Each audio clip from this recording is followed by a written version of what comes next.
Hello dear student, આજનો આપણો વિષય છે ગણિત ધોરણ 5 પ્રકરણ 6 તું મારો ગુણાંક હું તારો અવયવ।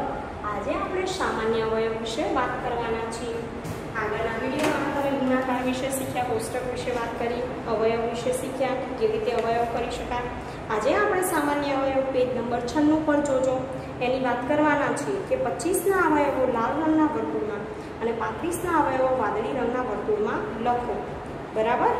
અને બંને વર્તુળના સામાન્ય જાંબલી ભાગમાં કયા અવયવો લખ્યા છે? આ 25 અને 35ના સામાન્ય અવયવો છે। તમે 40ના અવયવ લાલ રંગના વર્તુળમાં અને 60ના અવયવ વાદળી રંગના વર્તુળમાં લખો। એ પહેલાં આપણે 25 અને 35ના જોઈશું, પછી 40 અને 60ના, બરાબર। પછી એવું કીધું છે કે બંને વર્તુળના સામાન્ય ભાગમાં કયા અવયવ લખ્યા છે અને મોટામાં મોટો અવયવ 40 60નો કયો છે, તો આપણે જોઈએ। ચાલો, તો તમે પણ મારી સાથે દોરજો। પહેલા 25 અને 35ના અવયવો, 25ના અવયવો લાલ રંગના વર્તુળમાં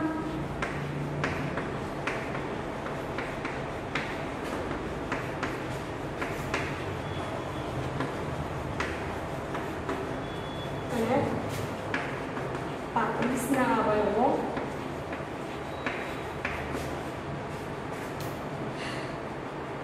વાદળી રંગના વર્તુળમાં।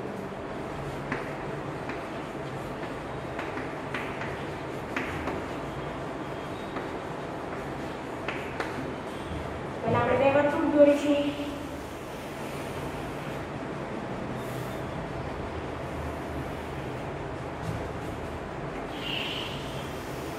બીજું, બરાબર, આ 25 અને આ 35। એમ તો ઘણા બધા અવયવ હોય, પણ જેટલા મેઇન હોય એ લખી શકીએ। તો 25નામાં લખીશું પહેલા 25, બરાબર, સામાન્ય અવયવ, અને 35માં લખીશું 7 અને 35, બરાબર છે।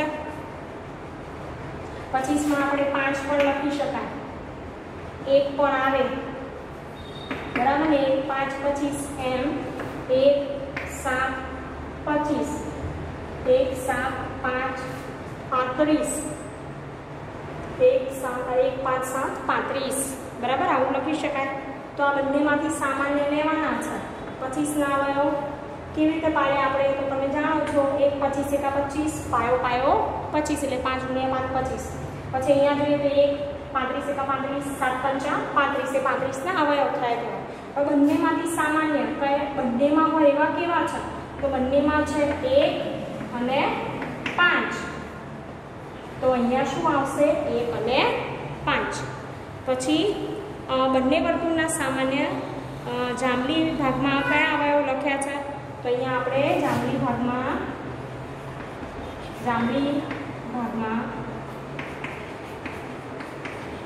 1 અને 5 છે, બરાબર। આ જાંબલી રંગનો ભાગ, એમાં શું આવશે? 1 અને 5। હવે આપણે આગળ જોઈએ,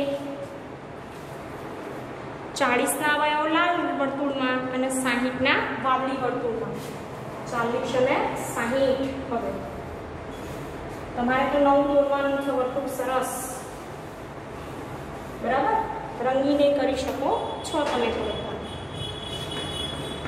40 અને 60 એવું કીધું છે, તો 40 અને 60 માટે પહેલા આપણે આમાં 40ના, આમાં 60ના લખીશું।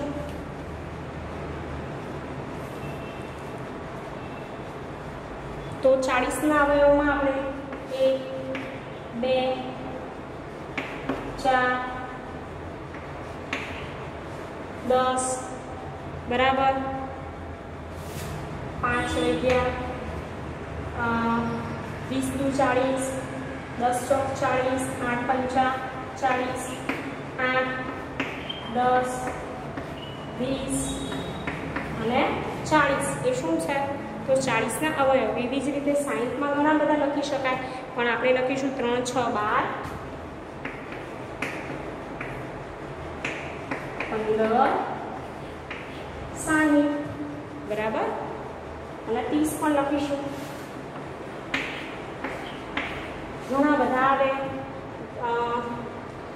20 તરી 60 થાય, 30 દુ 60 થાય, 15 ચોક 60 થાય, તો એ 4 પછી 20 બધા લખી શકાય. સમજ્યા? પછી 30 દુ 60 એવી રીતે પણ થાય. 2 પણ આવે. તો 40 ને 60 ના સામાન્ય અવયવ લેવાના છે. તો કયા આવશે? અહીંયા 5 પણ આવશે. બરાબર?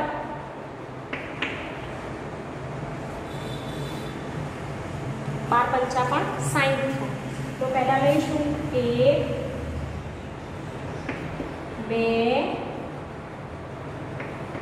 4 5. બરાબર? 1 2 4 5 10 20. આ શું છે? 40 અને 60 ના સામાન્ય અવયવો છે.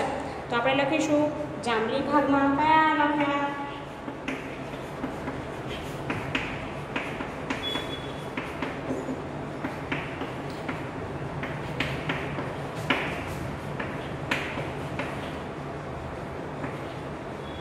જાંબલી ભાગમાં 1 2 4 5 10 20 લખ્યા છે. હવે 40 અને 60 નો મોટામાં મોટો સામાન્ય અવયવ કયો છે એવું કીધું છે. તો 40 અને 60 નો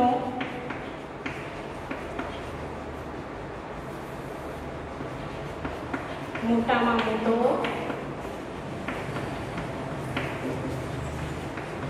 સામાન્ય અવયવ કયો આવશે? તો તમે અહીંયા જો પહેલા સામાન્ય અવયવ કયા છે તો એ જો મેં જોયા તો એમાં સૌથી મોટો કયો છે? 20. નાનો કે તો 1, મોટો કે તો 20 છે. તો આવી રીતે તમારે જવાબ લખવાનો છે.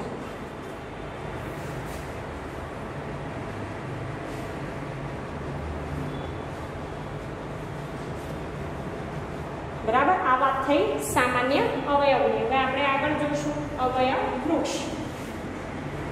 તમે પાઠ્યપુસ્તકમાં જુઓ કે અવયવ વૃક્ષ આપેલું છે. આવું છઠ્ઠા ધોરણમાં તમારે આગળ ભણવાનું આવશે. એટલે 5મા ધોરણમાં છે ને વધારે તૈયારી કરજો, જેથી છઠ્ઠામાં ખબર પડે. હવે અવયવ વૃક્ષ જોઈએ આપણે.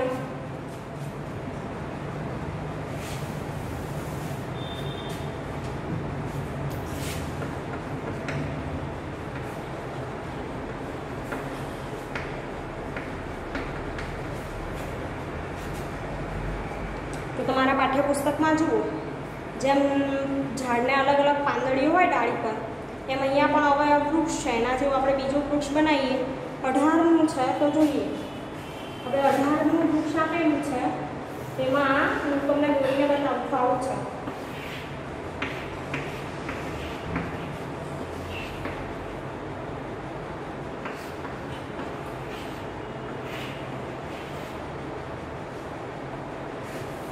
તો 18નું અવયવ વૃક્ષ જુઓ.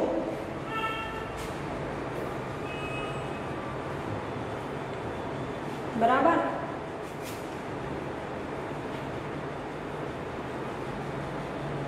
18 તો 9 દુ 18, 3 કરી 9 દેખાય છે. 9 દુ 18 થયા. પછી 9 ને આગળ ભાગ પાડ્યા, 3 કરી 9. આવું બીજું 18નું દોરી આપો. બરાબર? દોરી શકાય? તો હા, દોરી શકાય. કેવી રીતે? તો ભાઈઓ બોલો. 6 તરી પણ શું થાય? 18 થાય. હવે 6 ના આગળ ભાગ પાડવાના.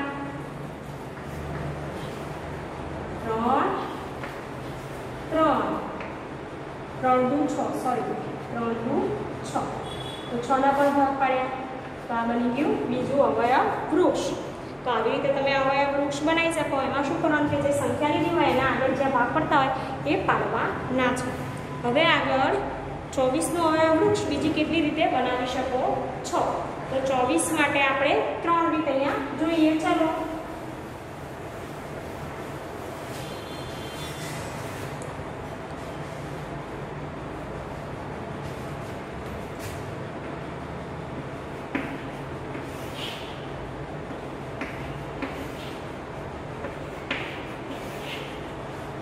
ચોવીસની વાત છે.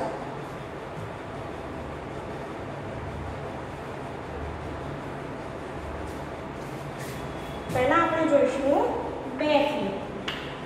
તો તમે જાણો છો 12 દુ 24। હવે 12 ના ભાગ પડશે તો હા શું થાય 12 માટે તો 2 6 12। તો અહીંયા 2 અહીંયા 6। હજુ તે ભાગ પડશે 6 ના તો હા 2 3 6। તો વિદ્યાર્થી મિત્રો આ શું થયું 24 નું અવયવ વૃક્ષ। હજુ બીજી રીતે પાડીએ 6 ચોક 24। પણ હા અવયવ વૃક્ષ બનાવતા વખતે તમને ઘડિયા આવડવા જરૂરી છે। ઘડિયા નહીં આવડે તો અવયવ વૃક્ષ પણ નહીં બનાવી શકો। હવે અહીંયા 4 અને 6 બંનેના ભાગ પડે છે તો હા 4 ને 6 બંનેના ભાગ પડે તો શું કરવાનું 4 માટે આવા ફરી 2 રાઉન્ડ તો 2 દુ 4 2 ગુણ્યા 2 2 દુ 4। હવે 6 માટે 2 ભાગ તો કયા આવશે 2 ગુણ્યા 3 2 કરી 6। એટલે આ અવયવ વૃક્ષ આપણું તૈયાર થઈ ગયું। હજુ કયા ઘડિયામાં 24 આવે 6 ચોક 24 12 દુ 24 એમ 8 તરી 24। તો અહીંયા લખીશું 3 અહીંયા લખીશું 8 8 તરી 24। હવે 8 ના પાડીશું અવયવ તો 4 દુ 2 આ બાજુ રાખીશું 2 ચોક 8 બરાબર। તો હજુ 4 ના ભાગ ચાલે છે ફરી આગળ બનાવીશું 2 ગુણ્યા 2। તો તમે આવી રીતે અલગ અલગ પ્રકારની સંખ્યાથી અવયવ વૃક્ષ કરી શકો છો। તો તમારે નોટબુકમાં આવી રીતે અવયવ વૃક્ષ સરસ દોરવાના છે। મારે તો બોર્ડ હતું એટલે મેં જોડે જોડે રાખ્યું। તમે 2 ભાગ પાડીને દોરી શકો 1 2 અને ત્રીજું નીચે અથવા તો 3 પાડો તો વ્યવસ્થિત દોરજો પણ નાનું નાનું ભેગું ભેગું કરતા નહીં। હવે આગળ જોઈએ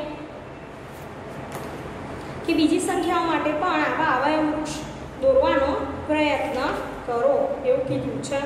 તો આપણે જોઈએ આગળ એક ઉદાહરણ આપું તમને હું।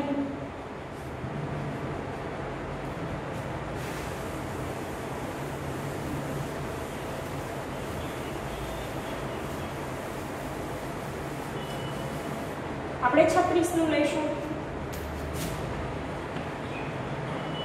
બરાબર। અહીંયાથી દોરીશું 36।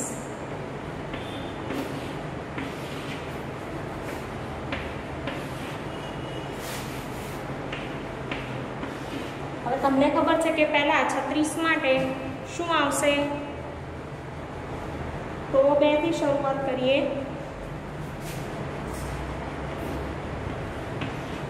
2 ગુણ્યા 18 18 દુ 36। હવે ફરીથી 18 માટે 9 દુ 18 જાણો જ છો તમે। ફરીથી 2 માટે તો ના ભાગ પડે 3 માટે પડશે તો 3 કરી 9।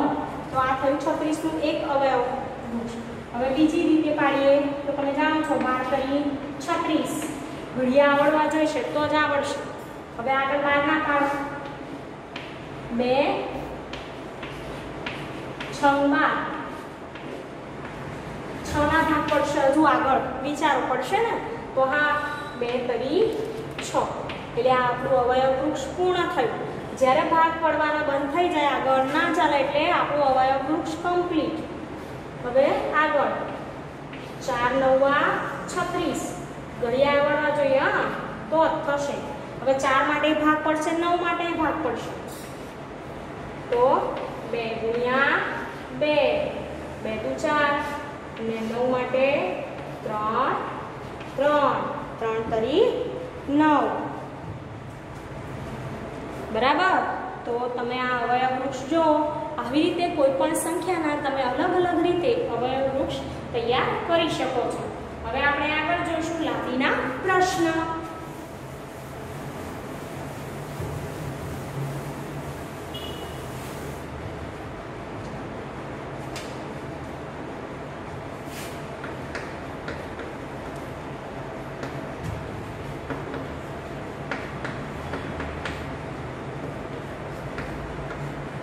બરાબર। તો આપણે પહેલો પ્રશ્ન વાંચું છું કે અનુના ઘરમાં એક બગીચો છે। આ બગીચામાં વચ્ચે એક રસ્તો છે। તેમણે આ રસ્તાને 2 ફૂટ 3 ફૂટ અને 5 ફૂટની લાદી લગાડવાનું નક્કી કર્યું। કડિયાએ પ્રથમ હારમાં 2 ફૂટની લાદી, બીજી હારમાં 3 ફૂટની લાદી, ચોથી હારમાં ત્રીજી હારમાં 5 ફૂટની લાદી લગાડી। કડિયાએ કોઈ પણ લાદી કાપી નથી તો રસ્તાની લંબાઈ ઓછામાં ઓછી કેટલી હશે? બરાબર, તો આપણે એના માટે શું કરવું જોઈએ? તો 2, 3 અને 5 એના તો પહેલાં બધા ગુણક લખવા પડે અને એ ગુણકમાંથી જે સામાન્ય ગુણક હોય એ શોધવો પડે. તો એટલી લંબાઈ હોય તો જ લાદી કાપવી ન પડે. બરાબર ને, આખી લાદી લગાડી શકાય. તો આવા જ્યારે પ્રશ્ન પૂછાય વર્કશીટમાં કે ગમે ત્યારે તો તમારે જોવાનું કે ચેપ્ટર આપણું જે હોય પ્રકરણ એ પ્રમાણે પ્રશ્નો હોય છે, એમને ગમે તેમ લખી દેતા નહીં. તો આપણે જોઈએ ગુણકની વાત આગળ.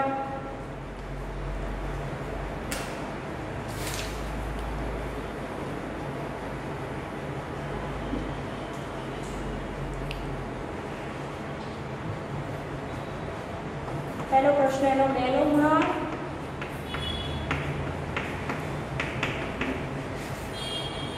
2, 4, 6, 8 એમ બધા લખી શકાય. બરાબર, ગુણક તો યાદ છે ને? 10, 12, 14, 16, 18, 20, 24, સોરી 22 રહી ગયા. 2, 4, 6, 8, 10, 22, 24, 26, 28, 30, 32, 34 એમ કન્ટિન્યુ ચાલતા જાય ગુણક. હવે 3 નો ગુણક જોઈએ.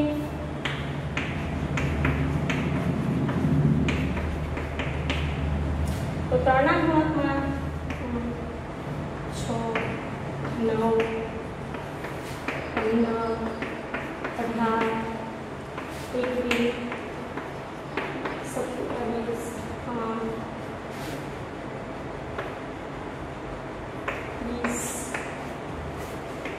21, 27,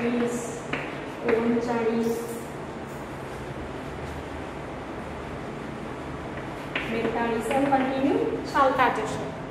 હવે વાત કરીએ આપણે 5 ના ગુણકની. ઘડીઓ બોલો તો ગુણક આવી જાય. બરાબર, 5 નો ગુણક 5, 10, 15, 20, 25, 30, 35 એમ કન્ટિન્યુ ચાલતા જાય. તો હવે ત્રણેય સંખ્યામાં સૌથી નાનામાં નાનો સામાન્ય ગુણક કયો છે? તો આપણે બધી સંખ્યા જુઓ, એમાં કયો ગુણક બંનેમાં બધામાં સામાન્ય આવે છે કે 5, 3 અને 2 માં હોય. તો એવી સંખ્યા છે વિદ્યાર્થી મિત્રો 30. જુઓ તમે ધ્યાનથી. તો ત્રણેય સંખ્યાનો સૌથી નાનો સામાન્ય ગુણક 30 છે. જવાબમાં લખીશું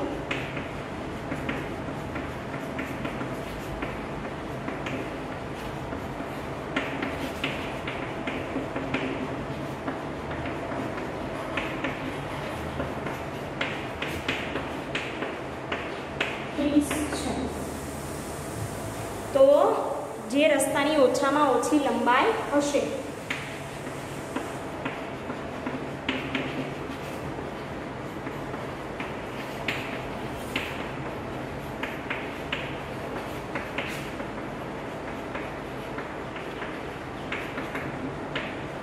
બરાબર, હવે આગળ બીજો પ્રશ્ન જોઈએ. તો આવી રીતે તમારે લખવાનું છે જવાબમાં.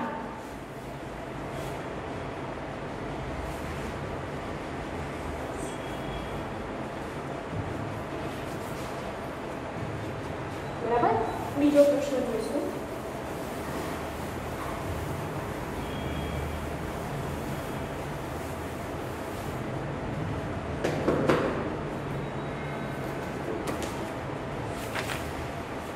કે મનોજે એક નવું ઘર બનાવ્યું. તે ભોંયતળિયાની લાદી લગાવવા માંગે છે. ઓરડાનું માપ 9 ફૂટ ગુણ્યા 12 ફૂટ છે. બજારમાં 3 પ્રકારની ચોરસ લાદી મળે છે. 1 ફૂટ 1 ગુણ્યા 1 ફૂટની, 2 ગુણ્યા 2 ફૂટની, 3 ગુણ્યા 3 ફૂટની. તો તેણે કયા પ્રકારની લાદી ખરીદવી જોઈએ જેથી તેને કાપ્યા સિવાય લગાડી શકાય એવું કીધું છે. તો આપણે એના માટે શું કરવું પડશે વિદ્યાર્થી મિત્રો? તો જોવું પડશે કે 9 અને 12 બંનેનો અવયવ હોય એવો જોવું પડે. તો 1 ફૂટ 3 અને કે આપણે ઓરડાનો આકાર 9 ગુણ્યા 12 ફૂટ છે. બરાબર, બીજો પ્રશ્ન તો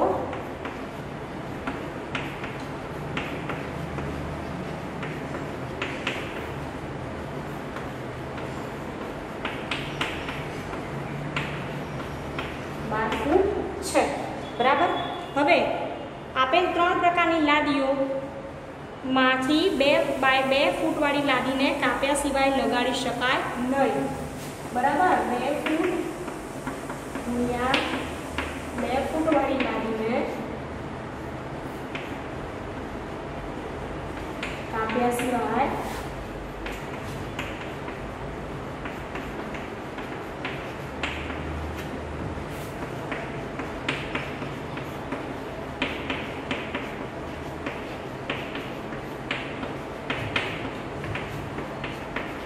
હવે કેમ કાપ્યા સિવાય ના લગાડી શકાય? કારણ કે 2 એ 9 નો અવયવ નથી, બરાબર। 2 એ 9 નો અવયવ નથી,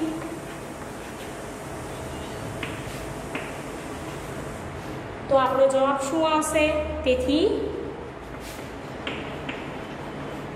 1 ફૂટ ગુણ્યા 1 ફૂટ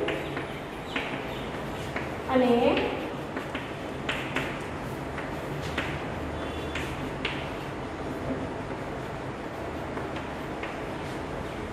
3 ફૂટવાળી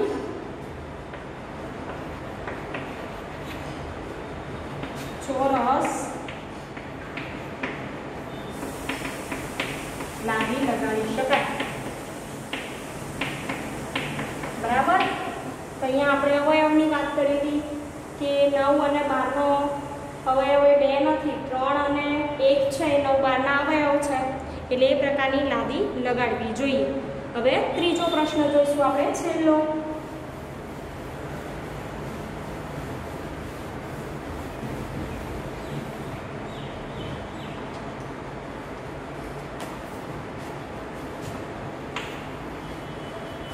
રાણી ગીતા નસીમા એકબીજાની નજીકમાં રહે છે। તમને આકૃતિ આપેલી છે પાઠ્યપુસ્તકમાં। રાણીનું ઘર, ગીતાનું ઘર, નસીમાનું ઘર 90 ફૂટ છે રસ્તાથી દૂર। તો તેમણે ઘરથી રસ્તા સુધી લાદી લગાડવાનું નક્કી કર્યું। તે બધાએ અલગ અલગ ભાત લંબાઈની લાદી ખરીદી છે। રાણીએ સૌથી નાની લાદી ખરીદી, ગીતાએ મધ્યમ આકારની અને નસીમાએ સૌથી લાંબી। તો જો તે લાદીઓને કાપ્યા વગર રસ્તા પર લગાડી શકાય તો ત્રણેય કયા કદની લાદી ખરીદી એવું કીધું છે, બરાબર ને। એમાં રાણીએ કેવી ખરીદી છે?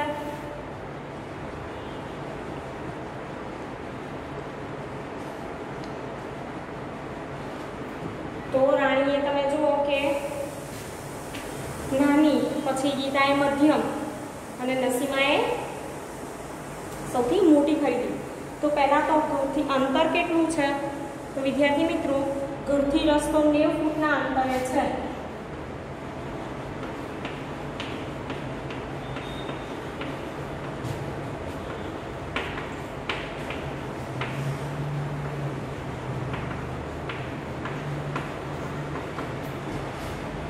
તેથી આપણે શું કરવું પડશે? 90 ના અવયવો શોધવા પડશે।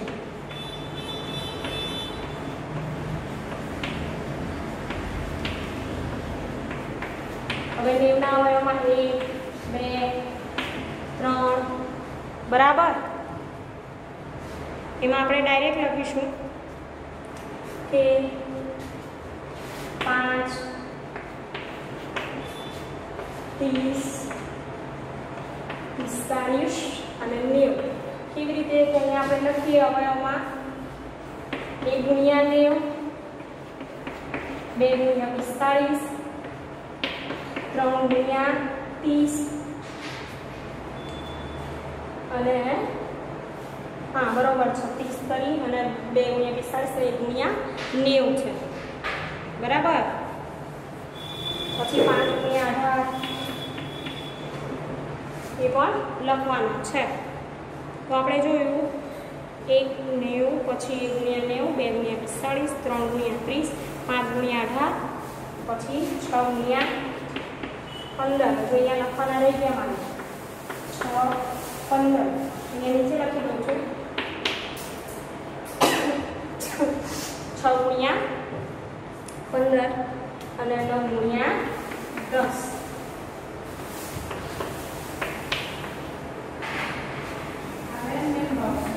9 ગુણ્યા 10. તો હવે આપણે 90 ના અવયવમાં જોયા કયા કયા છે? 1 2 3 5 6 9 45 30 18 15 10. એ શું છે? તો એ 90 ના અવયવ છે. હવે રાણીની, ગીતાની અને નસીમાની લાદીઓ જોઈશું આપણે કઈ કઈ આવશે.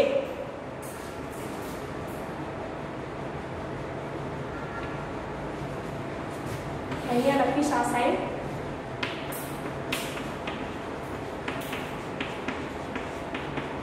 રાણીની લાદી 1 ગુણ્યા 1 1 ગુણ્યા 2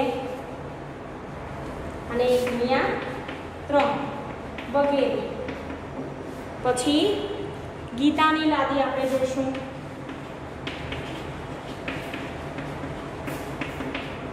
વિદ્યાર્થી મિત્રો, ગીતાની કેવી હતી? તો મધ્યમ પ્રકારની. તો 2 ગુણ્યા 2 2 ગુણ્યા 3 2 ગુણ્યા 3 3 ગુણ્યા 3 આ પ્રકારની હશે. અને છેલ્લે નસીમાની લાદીઓ આ બાજુ લખો, થોડી વ્યત્યાસ હતો.